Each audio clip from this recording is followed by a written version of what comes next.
welcome to the Teacher Talk show. This is a show where we bring maths teachers together on the Countingwell platform, and we discuss about challenges and innovations and ideas around helping children overcome maths phobia and helping deliver better learning for mathematics. What we have seen is that, especially from middle school, maths becomes very difficult for children, and they start developing the anxiety and phobia around that age. And our mission is to help children overcome this. And we are working with like-minded teachers to come together and bring out ideas and innovations in helping children overcome these suggestions. So without much ado, I will quickly introduce the participants. We have Ms. Nasreen Taranum from Sofia Public School. She comes from Bangalore. Ma'am, I'm also from Bangalore, so two Bangaloreans today. She has over 7 years of experience, and she started as a lecturer, but she wanted to work with younger minds, and that's why she moved to lower classes. And then we also have Mr. Rushik Dharaiya. He is with Podar International School in Ahmedabad. He has over 15 years of experience, and his mission, just like ours, is to remove maths phobia from children. So it's a great group of people over here. Without further delay, ma'am, I would like to start with you. If you can give us a little more introduction about yourself and your experience in teaching maths and what you have been doing all these years, that'll be great. Yeah, let me introduce myself. As you all know, I'm Nasreen. I'm actually an academic coordinator, not exactly as a math teacher. My qualification and my expertise is science. But as an academic coordinator, I have been seeing the kids moving around with the mathematics. They are struggling with math and all. And I do handle the math for lower classes, means 5th, 6th and all. Since my expertise is with the science, I handle science for the higher grades, but not the math. But I felt this will be the nice platform as a coordinator to just know I thought there will be many teachers, and I'll be knowing more input of handling mathematics, and I can guide my team.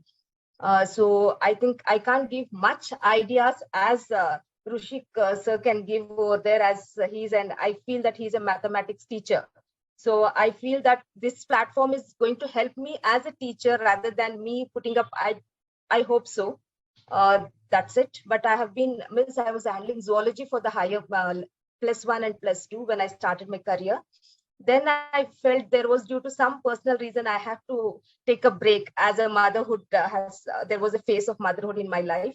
So I took a break, and then I felt that when my child was growing up, I felt that it's better to move to the lower classes and enjoy, and it will help me out to be a better mother. So I moved to the schooling.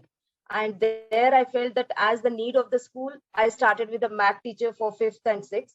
And then I'm handling the science classes for a high school, 9th and 10th. That's it. Okay. Great, over to you, sir. You have a fairly vast experience, I think, around various subjects.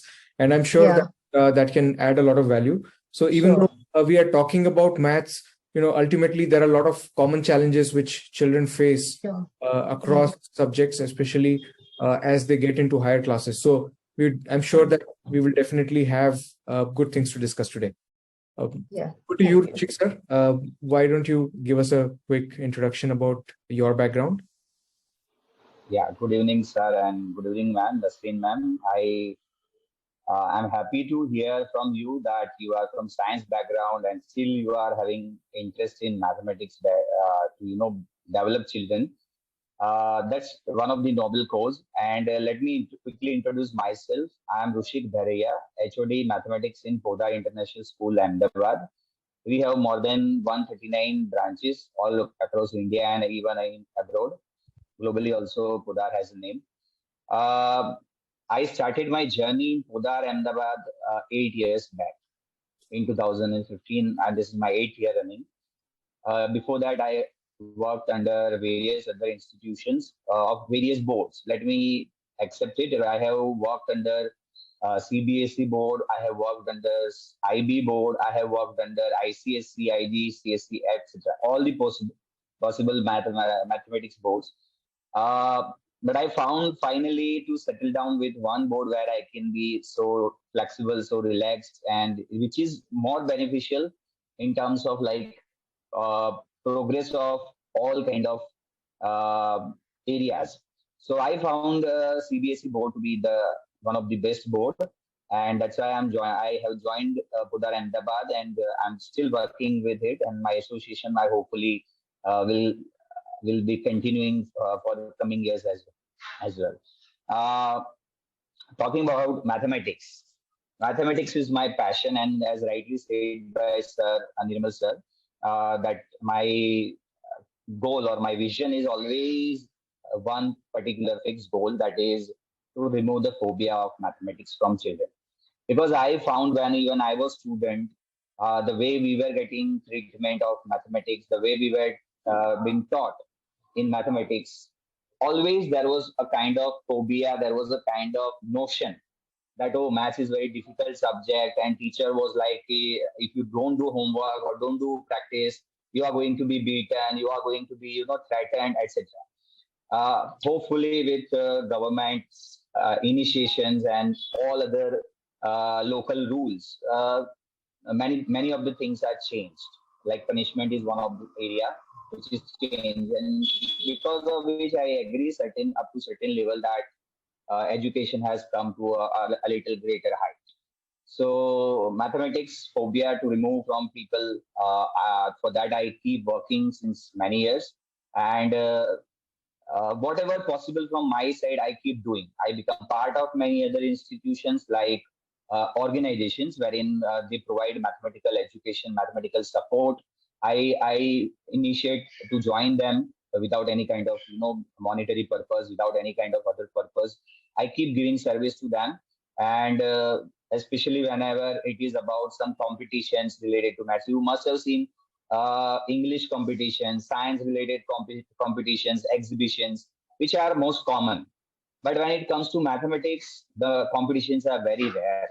So we even started with that also in 2016. We organized inter-school competition in Podar, Ahmedabad, which was a very great success.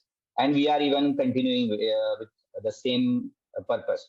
So yeah, the competitions are also in line for promoting mathematics and to remove the phobia. Secondly, we are, as obviously at the end of the session, when I'm going to get a little time to show my presentation, I'll be going in deeper that how we do the best practices for whatever possible things for the students' benefit. We all agree upon one common platform that we all have various types of learners in a classroom, right? All the learners are different. Auditory learners, visual learners, kinesthetic learners. So their needs also will be different.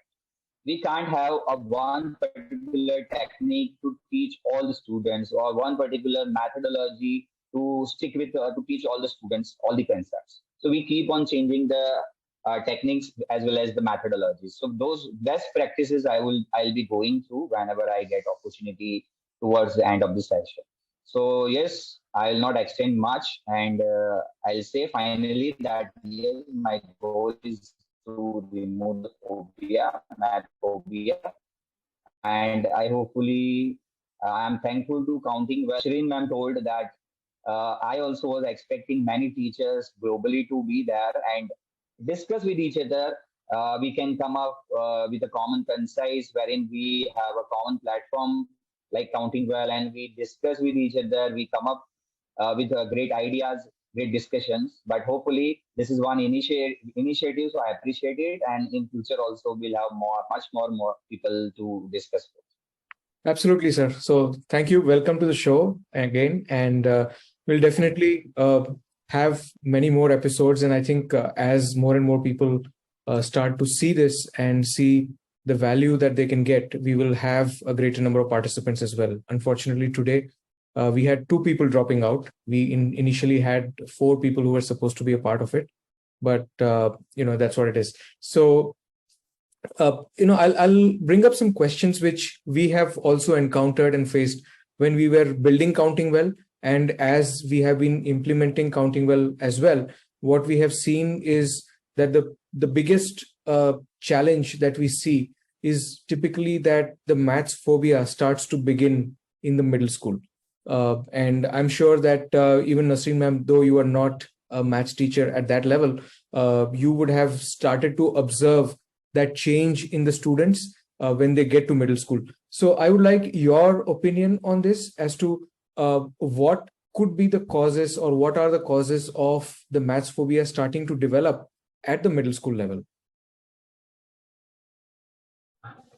I feel the lower classes, usually the kids will enjoy mathematics because it will be the fun learning and the activity based. But once they come up to middle school, it will be most of the teachers actually nowadays, they are getting trained to have the art integrated, all those things. Even then, the implementing those things to the middle school and higher school will be very difficult for the teachers. Teachers feel that it's very difficult to get that activity based learning for mathematics. It will just be blackboard and the students working out, which they feel it is very something different what they have learned in the primary level. Usually almost all the school in primary level will be activity based learning. When they come to middle school, it will be just the old methodology of teaching and learning. It starts over there. And I think that is the main reason where the students start feeling that, oh, it's very difficult. But whereas, as sir said, English and science, even at the highest level, they will have the activity-based learning where they feel it's, science, it will be the experimental learning. They feel that it is very interesting. But mathematics, I feel that is the reason why the students start feeling that it's very difficult, remembering the formulas, working out with those things. They feel it's very difficult, and then they start facing it.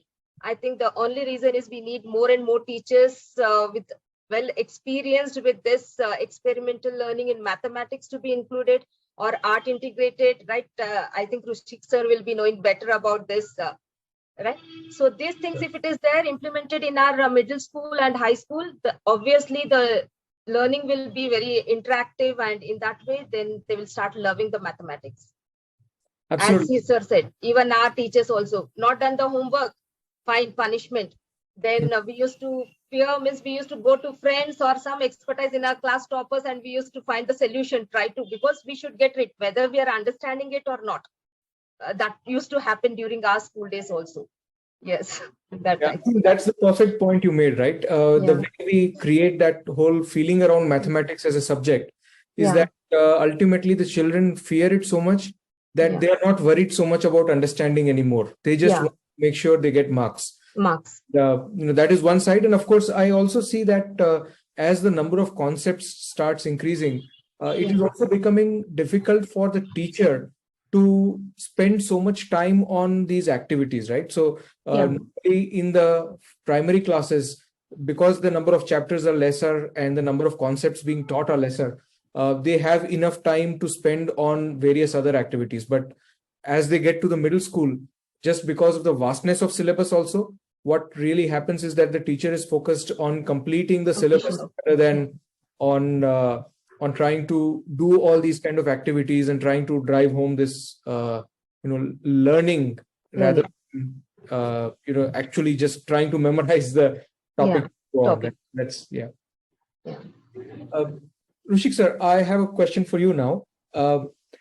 Especially with maths, if you see and since you have been with so many boards, I'm sure that you would have experienced this, that this whole idea of formative and diagnostic assessments has been there for a very long time. Earlier, it was, what was called as CCE, then NEP has brought it in a different form. It's always been changing, but it has been very difficult to implement in the classroom. What has been your experience with these kind of assessments, which can help the students in the learning process rather than just make it summative?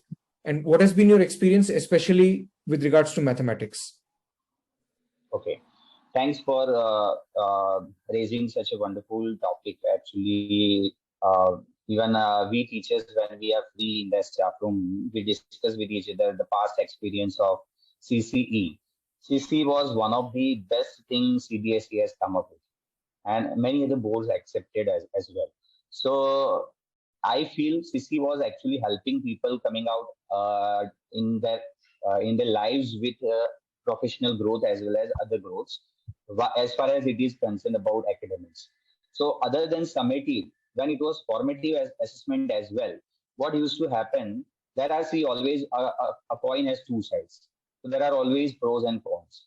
So many schools or many institutions, they used to get advantage of it, and they used to give marks to the students just like that, on the name of giving marks to the of the formative assessment. But the purpose was not getting solved. Whereas, if I see the brighter side of it, of CCE or formative assessment, even our institution, when we have we came up with many of the activities related to mathematics.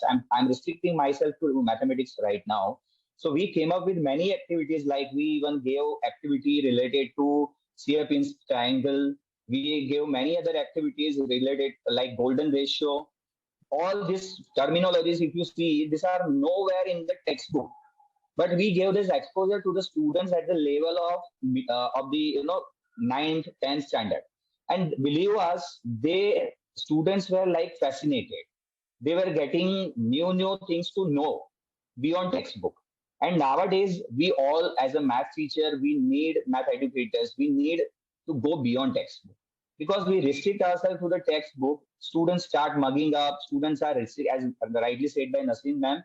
Uh, the primary teaching is focused on activity based, whereas due to the transformation from fifth to sixth standard, that is from primary to the middle school, their complete attention goes diverted to the marks oriented. So where everybody is like running helter and skelter for getting marks somehow, and in that race of getting marks, students are not gaining the knowledge. Their competency is not growing. So what I felt is this kind of assessments, formative assessments, or we even have till date, even though CBSE has scrapped it, we have we have continued with. You must have seen that even project-based learning is also there. So we keep giving project-based learning. We keep utilizing certain applications. Since 2 years, due to pandemic, we were restricted to online education. So even though we found in online education also, we found ways through which students gain knowledge, students do activities. Because believe me, by performing some activities, whatever education or whatever learning you get, that lives for, that lasts for long. But if you have only theoretical knowledge, it will last only for maybe a year or so. After that, you will forget. Even today, if I am aware of certain formula or certain concepts of mathematics which were taught in my schooling, why it is still there in my brain is because of that time also some activities were done, because of which I could today remember. So what I feel as an educator, activities are must, and I'm thankful to the CBSE as well as Ministry of Education to come up with NEP. Why? Because if you have seen the brighter side of NEP, it gives us, though it is not yet completely implemented in all the institutions, but I feel personally that after 5-10 years, the education level, wherever it is going to go, it is totally going to be a competency level. And people are going to learn a lot through the projects and everything.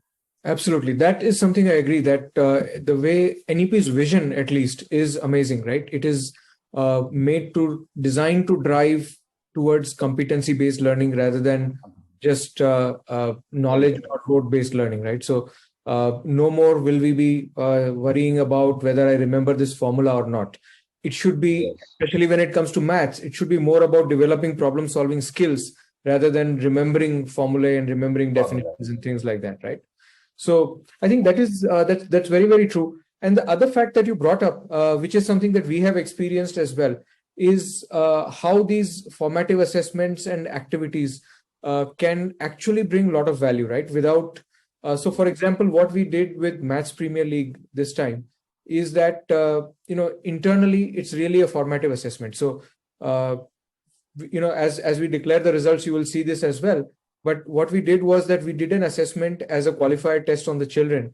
And based on that, we grouped them into different categories. Now, this was a formative assessment which told us what are the learning outcomes they're able to achieve and what are the skill gaps that they have. So they had different learning curve, as well as we gave them a differentiated test. So not all students got the same set of questions. Those who were doing better got more complex questions, so to speak. And then there were those who were not doing so well, and we gave them simpler questions. So that kind of differentiated Learning. test as well can make a lot of difference in the confidence of the child, right? Because they feel that, yes, I'm able to solve the problems. So I think that Yes. one other aspect of this whole thing is that when we bring formative assessment and when we are able to identify the learning gaps, ultimately it should be used to help develop the confidence of the child in solving problems. So it's not simply about saying that we have identified that this child doesn't know this concept, but it is also that how do we help to fill that gap and how do we help to build the confidence of the child. Absolutely agree. So Nasreen ma'am, next question to you. What is, in your opinion, what are the challenges teachers face when it comes to help, one, implementing this kind of a formative assessment, and second, helping children fill these kind of learning gaps, especially, when in India, especially, we have schools with 30, 40, even 50 students per class. So what are the challenges that the teachers face, maths teachers especially, when they try to bring each child up to that level? Yeah, as you said that the strength of the classes will be 40 to 50 students, and there it is a mixed group, right? Higher order, lower order. The major challenge is in putting up this formative assessment is setting up the different level of assessment of formative assessment, like higher order thinking questions, and for the, as you said already in Countingwell, you are doing it with the lower order thinking level of questions, but in each class or for each chapter, the one of the most difficult level is, it depends on the class strength, and the challenge will be the setting up the papers or the activities for the different level of students in the same class. And we cannot have the sections like one section is only for lower order thinking, means the students who need much support. All will be the mixed group. A mixed group of students will be there. The students may, first thing, there's and the second thing is that completion of the portion, right? Examinations are there, completion of the portion is second challenge what the teachers will be facing over there. They want to complete it, and then they will think about whether my kids are able to understand that. By the time once they are going back, I think 50% of the students will be lagging behind in that. 50% will be able to cover that, go along with the flow of the teacher, what teacher is doing, but minimum 50% will be lost over there. And by the time the teachers realize that what she is doing is wrong, or she has to, again the question mark, again I think hardly they will be having the monthly assessment cycle test in the schools, again they will be having the summative assessment, all these things, right? And they will have their own task to the higher authority. They have made the planner, they have to complete this planner at any cost. That is one more thing what the teachers will face. They'll feel that, okay, because to the management or the higher level, they have to show that they have completed their task. But as a teacher, the teacher will be feeling up. As a coordinator, the teachers will come up to me. They'll say that, ma'am, if you want, we will complete the portion, but we cannot assure that completion of the portion will help the students over there. And then we will come back with the solutions or some extra classes for those kids. And they will have the plan of taking away the, ma'am, can I take up the art period? I said, no, that is the period where the kids will love that period to work out over there. If you take away, then they'll start hating math more and more over there. But instead of that, implement mathematics in art or in the math classes, like not math classes, I mean to say PE classes. When they'll go to the ground, some area and perimeter chapters are there, will relate it to that football ground. If they are playing in football, just come on, let us do with this. And same thing with the others, like they are going to the cricket, the speed where they want to, something related to that. I'll just suggest them to go ahead with these type of activities, so that your portion or practically they will try to understand the concept, and which will help the kids to understand and make it more interesting.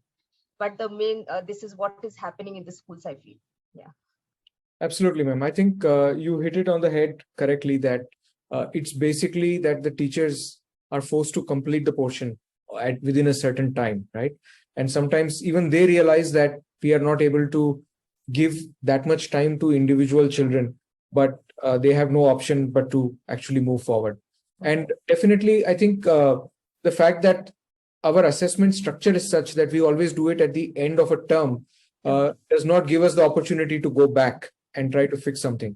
In fact, that is one of the things which, even the other point that you brought up about lower order and higher order thinking. So one of the things that we have done, for example, is that when we do these kind of competitions and events, a lot of questions, even though they're related to their maths chapters, they are higher order thinking questions.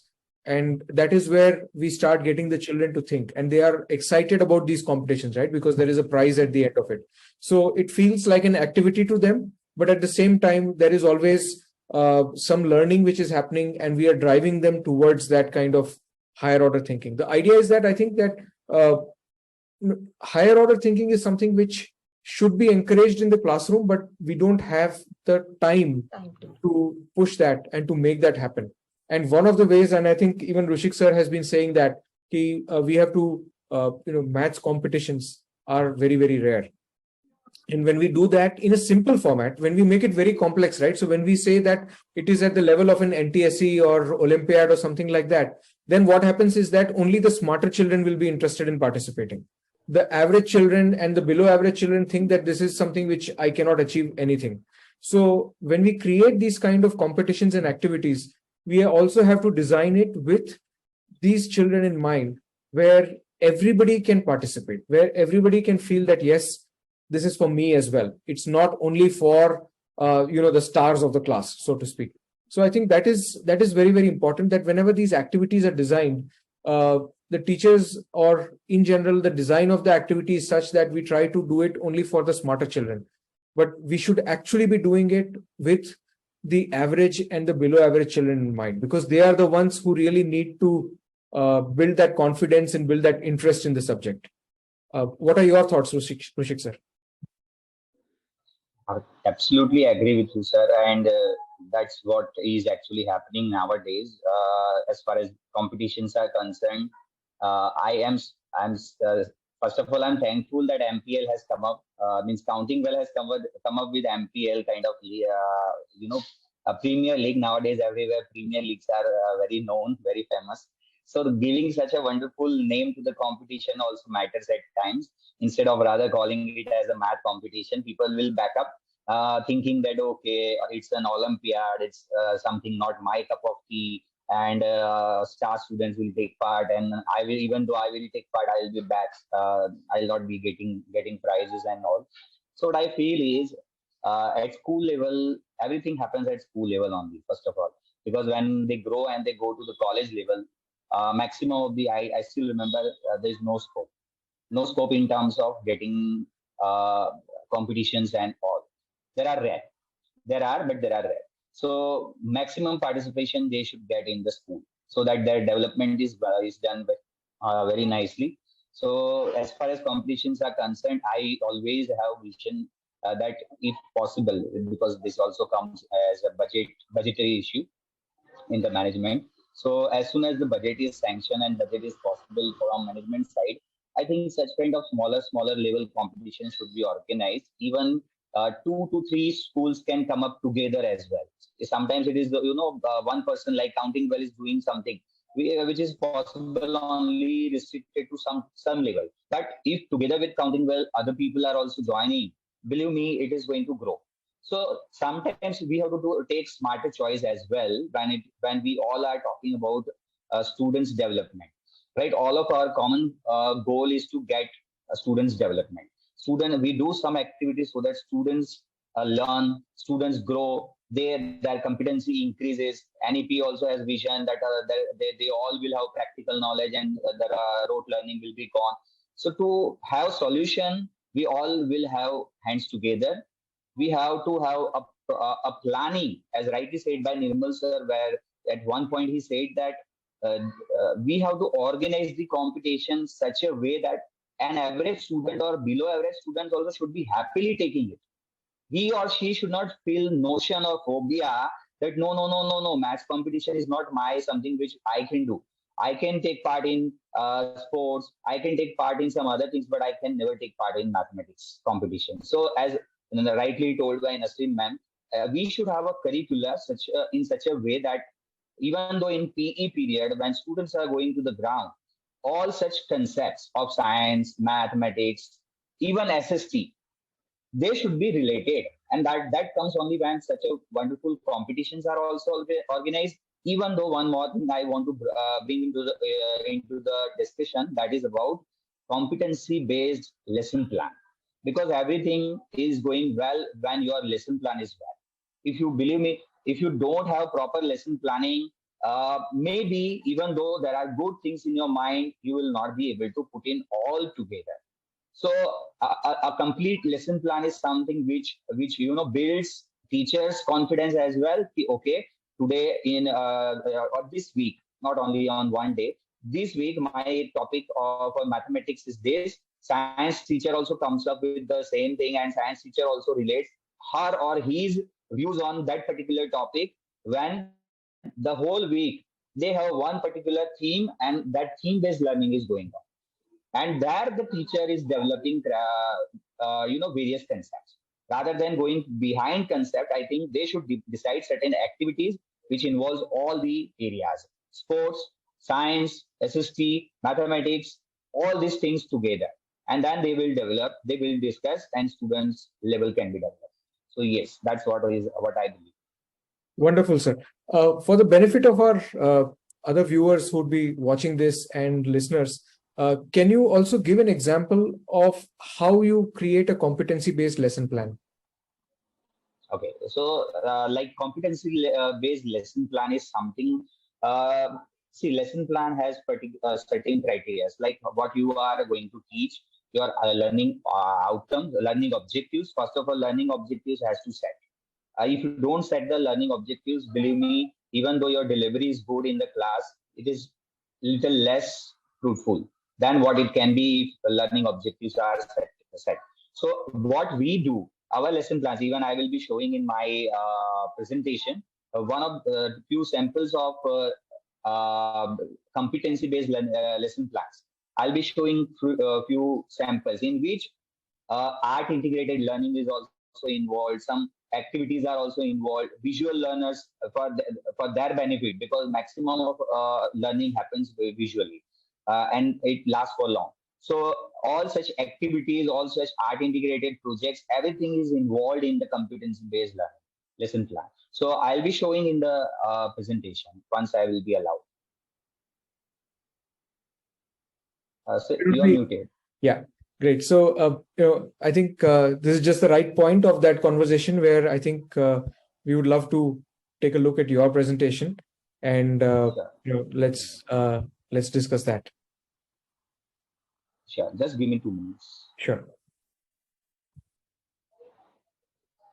I think I don't have rights. Okay, let me see if I can.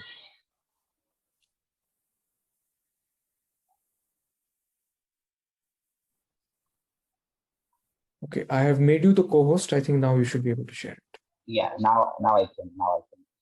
So I'm sharing my screen first. Yeah. Is it visible? Yes. Okay. So straightforward, let me come to what I wanted to share. A small presentation, especially for this topic. Presentation with.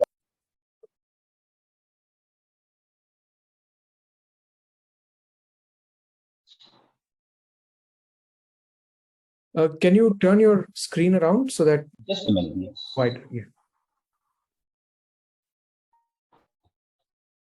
Is it okay?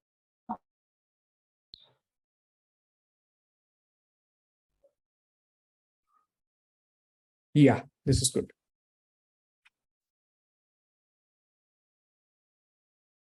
Just a minute. It's taking time.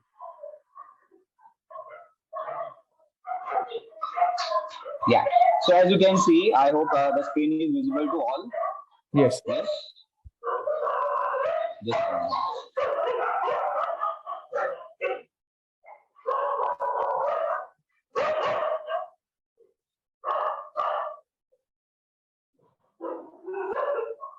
Okay, fine. Sorry for the disturbance. This is also one of the biggest issues nowadays. With online. Yes. Anyway, I'm sorry.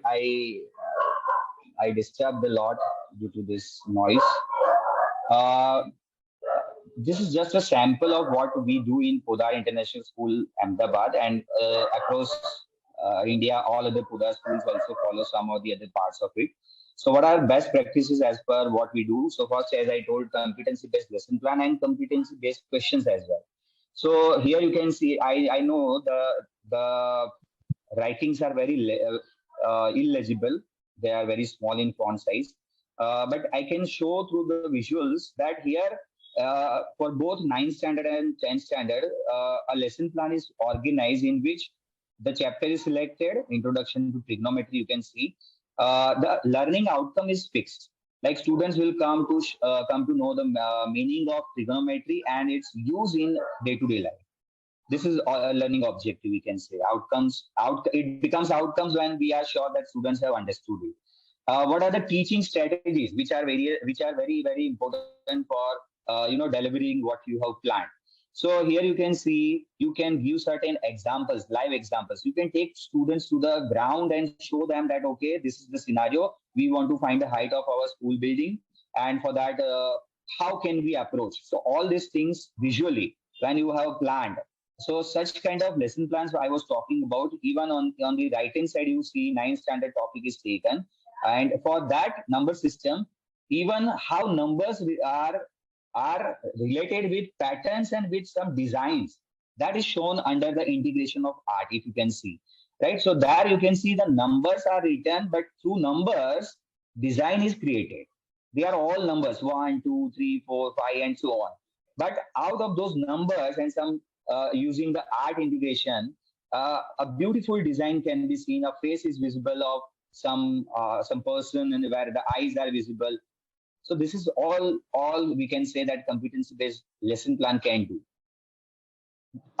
Continuing. Sorry, let me interrupt you here. Just to for people who may not be able to see this very clearly, what we are talking about is that we have learning outcomes, and then we have the teaching strategy in order to achieve those learning outcomes. And then if there is any integration with art, then there is a column where you mention about the art integration as well. Art integration. Finally, what are the tools which are used to evaluate the achievement of these learning outcomes, right? Absolutely, absolutely. Thank you so much for clarifying it. And that is what something I was telling about competency-based lesson plan. And I'm sure that many of the institutions are working on it, and they must be following.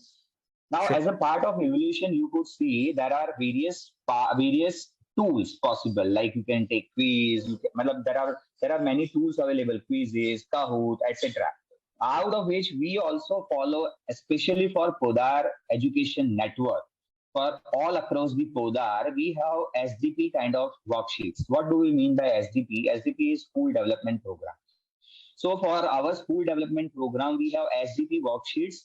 And this is one of the tools by which this is not going to assess students as marks are concerned, but certainly it is going to assess the students' learning. Like it's a kind of learning, a learning strategy in which student is given a question in form of case study based question, and students are asked questions based on that case study. You can see there are two examples again for class 9 and 10. There are two questions. Question 1, I'm not going to read the question, but it is related to the first chapter, that is number system. And on the right hand side for class 10, there is a question related to probability. Now, what we do in such SDP worksheets, we do take such case study based question, either 1 or 2 questions only per sheet. And then based on that particular case study, we ask them 3 to 4 smaller questions, as you can see on the screen. Like some smaller questions are given. So what happens now in English kind of subject, they follow this tradition since so long, but they did not tell till date, they did not call it as a case study based question, but what they used to tell them as comprehension. So here also we have comprehension kind of thing, which is in terms of case study, where one particular case study is given, and based on that case study, questions are asked. So students develop their understanding. Students are interested more in such kind of case studies and then solving it rather than directly asking questions. So we have such kind of STB worksheets also as a part of lesson plan. Then we have, as I told about a lesson plan, once you have delivered also using some techniques and all, what are the remedies? through which the students improve their result, students improve their understanding rather than improving the result understanding. So for that we have certain points to which we have jotted down.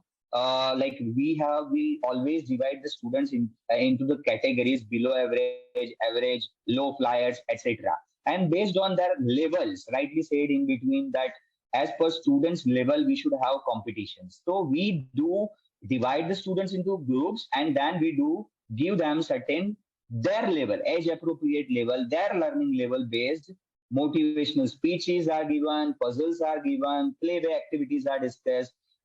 Also, we give them 3 to 4 questions every, on a certain interval. Like it is not fixed that every day they will be getting. Like today, I shared 3 to 4 questions, which are case study based questions. Tomorrow, I'll be asking them to come up with a group, and the group will be presenting 1 or 2 questions, and the other groups will be paying attention, and they will be putting their inputs as well, that yes we also did the same way. So group learning also develops here. Another thing is through group learning students discuss with each other and the exchange of ideas can happen. If you give the activity individually only, then it may not come up with more of the exposure. So for that we have divided them into certain groups.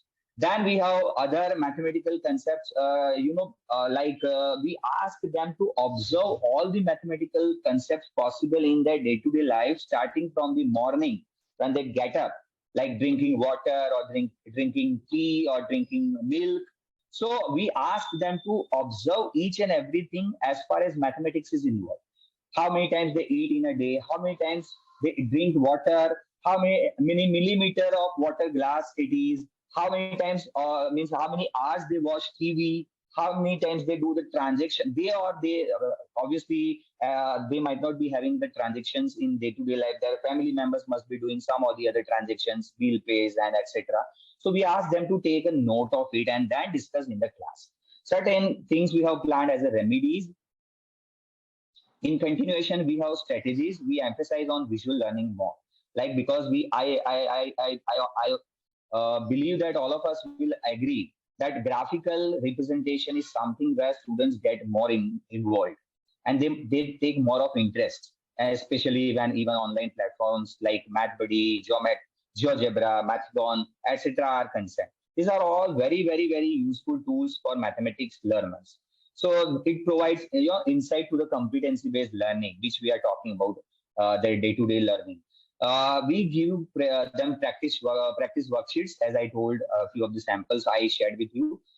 We give them small activities like videos, charts, presentations, projects, some visual, some drawing we give them in which mathematical concepts are involved, and then we ask them to discuss about that concept. All these things, believe me, they are very, very fruitful. Even we organize some quizzes, some competitions. These competitions are actually as per the students' level. They are not something where only higher level students will be involved. Now, coming to the main part of this discussion, today's discussion, teaching strategies. And as Nasreen ma'am told that she must be expecting some or the other things wherein she can learn, or she can take as a something which she has gained from today's session. Teaching strategies. So I have many strategies, but I'll be explaining only few because of time constraint. So as I told you that there are many types of learner in a class. Mainly they are visual learners, but still there are auditory learners also in the classroom, or we can call them as musical learners. Now this kind of learners totally focus on certain things which is repeated. You must agree with me that even in our age, in our teaching, whenever one particular thing was not told 2 to 3 times, we were not able to understand it, right? Today also, some of the I even got to know from my students that some of these students, when they read the newspaper, they read one particular highlight of the newspaper for multiple times, and they keep repeating it. Once they keep repeating, they understand it in a deeper way. But if they read only once, they will not remember for a long time. So this is called repetition. Then we use songs, certain songs which are fitting to the situation wherein the concept is being taught about mathematics or any other subjects.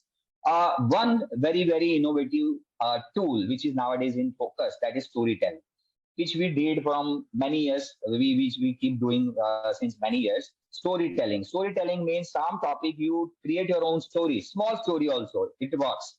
And it can be in terms of role play as well. So such kind of storytelling also helps students a lot, especially when auditory learners are there. Secondly, we have learning by doing. I already told that when sometimes students, when they do something, some activities, interesting activities, then only they understand.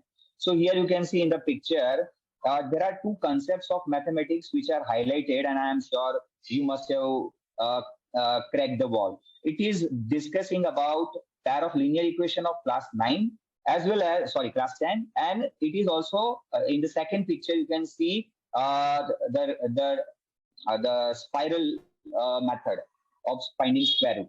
So here you can see both the concepts, how nicely they are involved in art integration.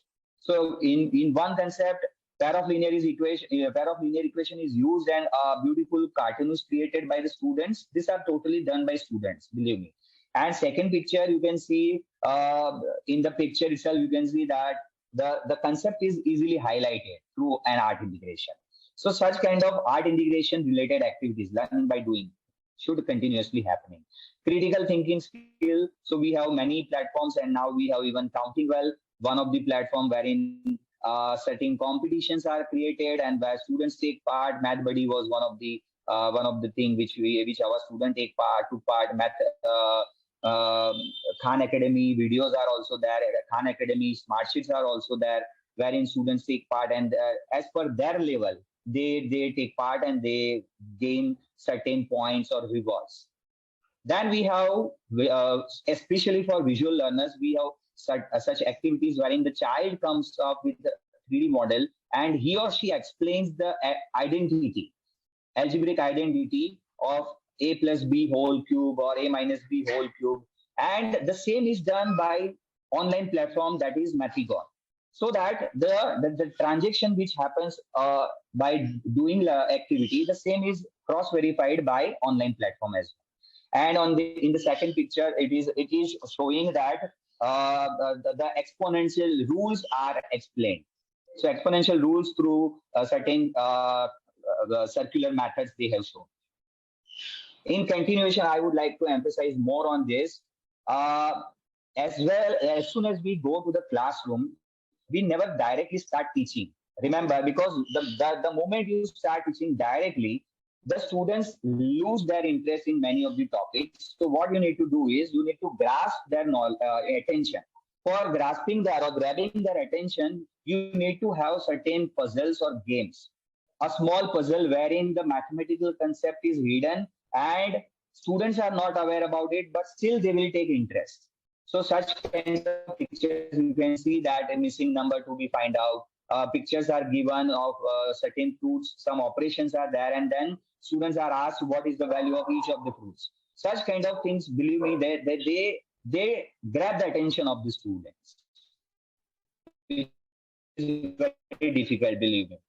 Then we have, as I told, there are various other platforms which in other episodes we will be having online graphing calculator, GeoGebra. You can see here in the picture, mandalas are done using the topics of mathematics of 9th standard, 10th standard, 11th standard, 12th standard. You can see two of the pictures where students have created these mandala arts using GeoGebra or Desmos graphing calculator. This is something which we exclusively follow in Podar, that is question matrix. I just will give a small introduction if I am allowed for 1 minute. Yes, sir? Sure, go ahead, sir. Yeah, in this question matrix, one particular topic which a teacher has decided today I'm going to teach is kept in center. You can see, though it is not that legible, but I would like to tell that one particular topic is taken like BPT theorem, basic proportionality theorem is kept in center. The picture is there. And based on that, various types of questions are asked either by the teacher to the students or students themselves. They ask questions and they come up with the answer. You can see there are various variety of questions: what, where, how, when, why. all type of questions are there. In the top margin also you can see, on the right side or left margin also you can see. As soon as you reach towards the right bottom, you reach towards the right bottom, believe me, the higher order thinking skill develops. So as soon as your question goes on the right bottom, the level of question increases and the level of understanding increases. This is exclusively something which we follow in most of the lessons, which is called question matrix, which I will again be happy to share when in the future episodes I am allowed to do so. How can we forget these special days? We always organize assemblies and some celebrations on special days like Pi approximation, Pi Day, Tau Day, Ramanujan's birthday, palindromic days, etc. I have one song also, but due to the time constraint, I will not be going into it. And one thing I want to emphasize through this picture is that acknowledge their hard work which they have put in. When the child is taking part in all such activities, acknowledge by either a small certification. If you can't have prizes, it's okay, but either small kind of such gestures of a certificate or some trophies will work a lot, believe me. So we also have awarded them with certificates. These are e-magazines which students exclusively prepare for the mathematics. And these are some samples which are done both by students of 9 to 12 only. One picture is exclusively using the technical gadget, that is GeoGebra, and the other one using the hands, means we can say freehand curve, which is directly done by the students. Yes, so I'll restrict myself here only, though I have the presentation in continuation. I'll stop it here. Thank you so much for patience hearing and giving me this opportunity. Thank you, sir. I think this was amazing. It was really amazing over there. And I want to add up, as sir was telling about best practices, what they do. Even in our school, almost all the subjects, we have an entry ticket. Like we'll have the sticky note, entry ticket to that class when we do the introduction to the new class we are starting. What is the learning from yesterday, what you have learned? That will be like an entry ticket for each child. The child will write down one learning, what he has learned from them, because it will be the continuation class. So he has to write down the entry ticket, like addition means whatever he has learned previous class, he has to write down one step or something like that. And he has to put up, we have a board over there, they will stick up that sticky note, each child, but they'll not write their names because they feel that, okay, if I write, we'll be knowing, as we have only 30 students, will be knowing, it will be an entry ticket, they will say. And the other thing is, end of the class will have the exit ticket. Again, they have to write down what is the learning outcome from that particular class, and they will just put up over there. That one is also a wonderful thing for the kids also to learn that by the end, it is like a formative assessment also, but that particular class, what they have learned, one outcome over there. So it will be an exit ticket for that particular class. And next day when we start, it will be like that, what they have learned. And again, that is one of the practices what we do in our school. That's great. That's really interesting because it makes them think about what they've learned, right? Especially when they write the exit ticket, then they have to think it through before they simply write something. So I think that's a great idea. In fact, one of the things which I would like to add to all of this is also how we relate maths to real life. I think, while we try to create a lot of activities, the other side of creating excitement around maths is how can we show the children how maths relates to real life. So for example, what we have done is that we have created courses around data science, around financial literacy. We show them that when you say compound interest, it's not just a formula. When your interest compounds every year versus it compounds every half year versus it compounds every quarter, how does it make a difference to your bank account, right? Now, that is something which might become very interesting for the child. In data science, we show them how they do data handling. How can you combine the concepts of probability along with data to start making predictions? So we give them a scenario where there is a cricket match between India and Australia, and if it is raining, what is going to happen, or what could be the change in the prediction of the outcome of the match. So I think that these kind of things, not to speak specifically about Countingwell, but even in general, when we start helping them relate maths to these real life concepts, they will start seeing the value in what they are learning. Ultimately, even today, I keep asking the question, why did I learn trigonometry, right? Now, I will probably not use it in my life. I'm not going to build bridges, or I'm not going to do engineering work. So I may not use trigonometry in my real life, but I would definitely have liked to know where it is being used. And I think that is something which lacks quite a bit, right? So I think that is one aspect of it.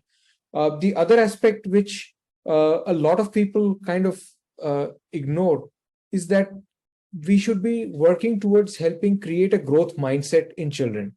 And what we mean by that is to allow the children to make mistakes.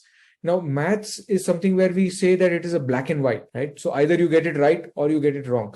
But the whole process of trying to solve the problem, and even if they make a mistake during that point, if we allow them to make a mistake and say that it's okay to make mistakes, then they will definitely become more confident, because they will feel that I've made a mistake, no problem, but I can learn from it and I can move forward, right? So, and I think that is where technology can play a great role, right? Because technology does not become impatient. Technology does not tell the child that, no, you are wrong, you don't know how to do this.